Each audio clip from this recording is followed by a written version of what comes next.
Assalamualaikum warahmatullahi wabarakatuh.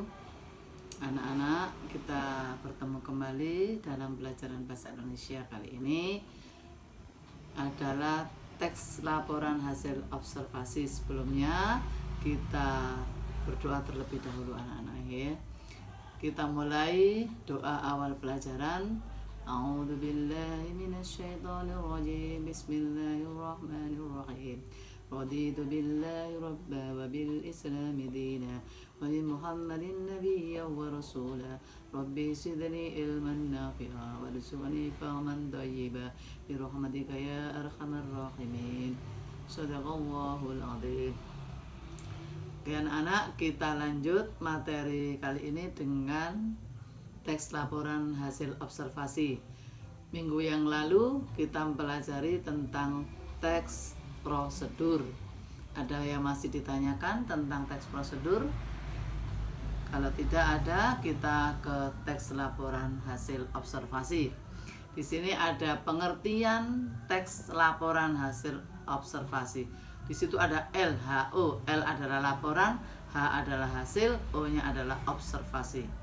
Apa itu anak-anak? Teks laporan hasil observasi, teks yang berisi penjabaran umum atau melaporkan sesuatu dari hasil pengamatan.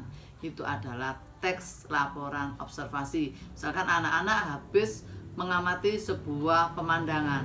Di situ anak-anak setelah melakukan observasi, maka di situ laporannya namanya laporan hasil observasi. Misalkan anak-anak studi banding kemana, meneliti apa, candi atau meneliti tumbuh-tumbuhan, itu namanya teksnya, laporannya adalah teks laporan hasil observasi. Menggambarkan apa? Ada ciri, ada bentuknya, misalkan daun ada sifat seperti itu, bisa tumbuhan, bisa manusia, bisa hewan yang diteliti, macam-macam.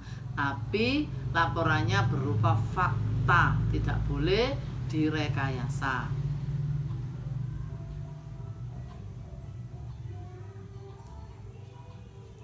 Berikutnya anak-anak, tujuan teks laporan hasil observasi: 1. Mengatasi suatu persoalan. 2. Menemukan teknik atau cara terbaru. 3. Mengambil keputusan yang lebih efektif. 4. Melakukan pengawasan atau perbaikan setelah diobservasi. 5. Mengetahui perkembangan suatu permasalahan. Itu tujuan teks laporan hasil observasi. Berikutnya, fungsi teks laporan hasil observasi: melaporkan tanggung jawab sebuah tugas dari pengamatan. Yang kedua, menjelaskan dasar penyusunan kebijaksanaan. Yang ketiga, sarana untuk pendokumentasian, jadi didokumentasikan tadi fungsinya. Kalian tadi melakukan observasi lalu didokumentasikan. Yang keempat, sebagai sumber informasi terpercaya karena sudah melakukan penelitian atau observasi. Berikutnya anak-anak, sifat teks laporan hasil observasi. Sifatnya: 1. Informatif, memberikan informasi kepada orang yang belum tahu. Bersifat komunikatif. Komunikatif itu berarti bisa dimengerti oleh orang banyak, itu komunikatif. 3. Bersifat objektif. Objektif berarti sesuai kenyataannya. Contohnya misalkan di sini HP, sesuai kenyataannya. Bentuknya 4 persegi panjang, objektif. Layarnya berwarna hitam, itu objektif. Itu salah satu contoh. Objektif sesuai objeknya. Contoh, Bu Maslahah memakai kerudung kuning. Misalkan Bu Maslahah sedang berbicara atau menerangkan, itu adalah objektif. Kulitnya sawo matang, memiliki 2 mata, itu adalah objektif. Itu salah satu contoh. Berikutnya anak-anak, struktur teks laporan hasil observasi.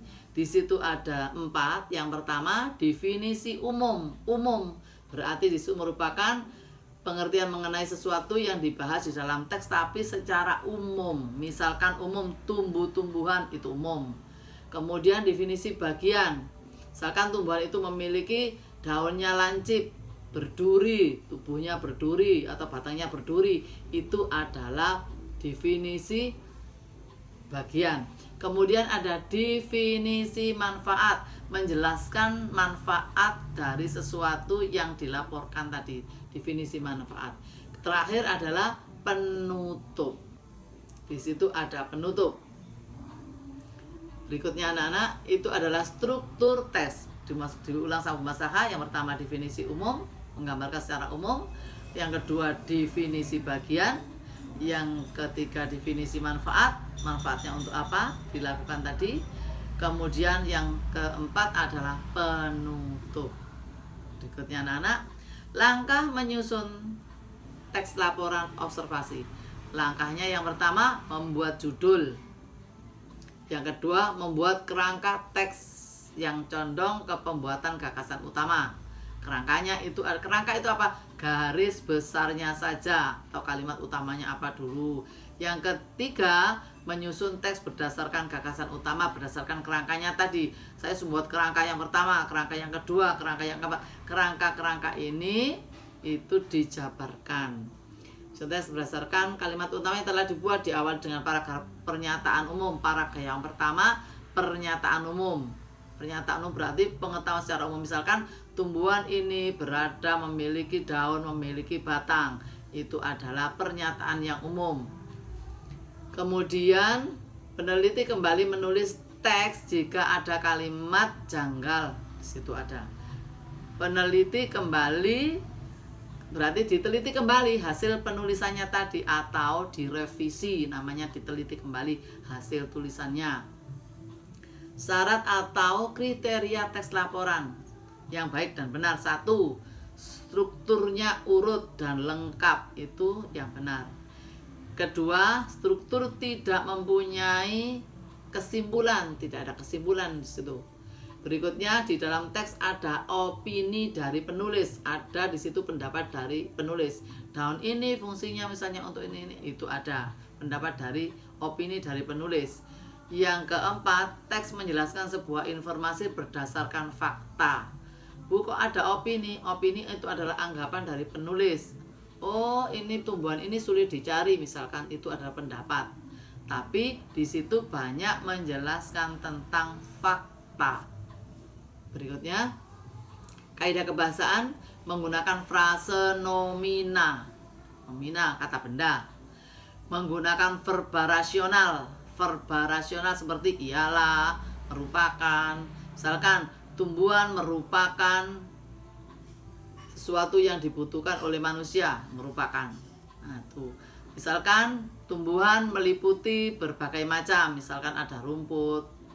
Contoh, ada tanaman buah, itu meliputi, ada kata meliputi. Misalkan pohon itu meliputi daun, batang, bunga, itu termasuk meliputi. Itu adalah verba rasional.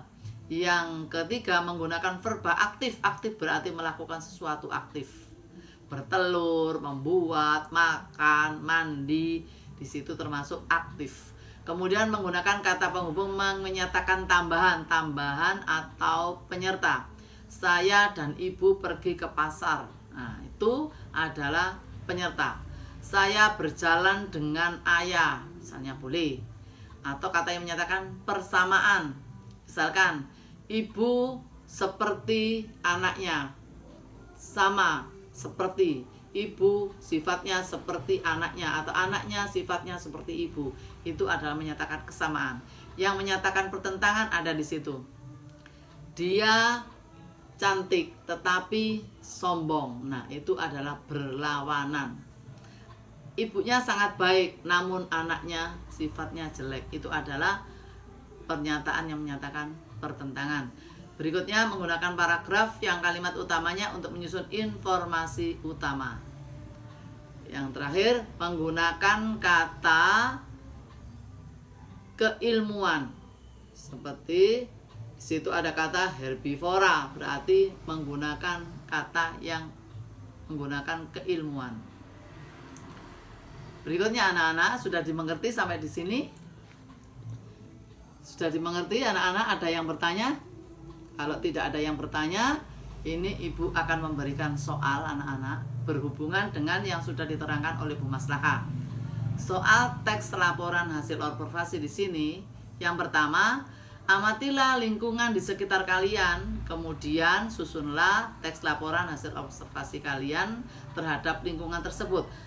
Anak-anak bisa mengamati kebun, bisa mengamati sungai, yang pokoknya ada di sekitar kalian, yang tidak jauh-jauh dari rumah. Itu setelah diamati baru susun laporan hasil observasinya. Yang kedua, setelah kalian menyusun, berdasarkan strukturnya tadi, sebutkan struktur teks prosedur pada teks. Apa sebutkan susunannya? Yaitu definisi umum, yang mana ditulis kembali anak-anak, kemudian definisi bagian ditulis kembali, kemudian definisi manfaat ditulis kembali, dan penutupnya pada teks yang telah kalian buat. Tentu membuat teksnya sesuai hasil observasi kalian. Anak-anak bisa dimengerti? Selamat mengerjakan. Jangan lupa lihat buku paket sebagai wawasannya, selain melihat materi dan mendengarkan ajaran pemaslahat tadi. Sudah bisa dimengerti anak-anak? Oke, diakhiri sampai di sini. Wassalamualaikum warahmatullahi wabarakatuh.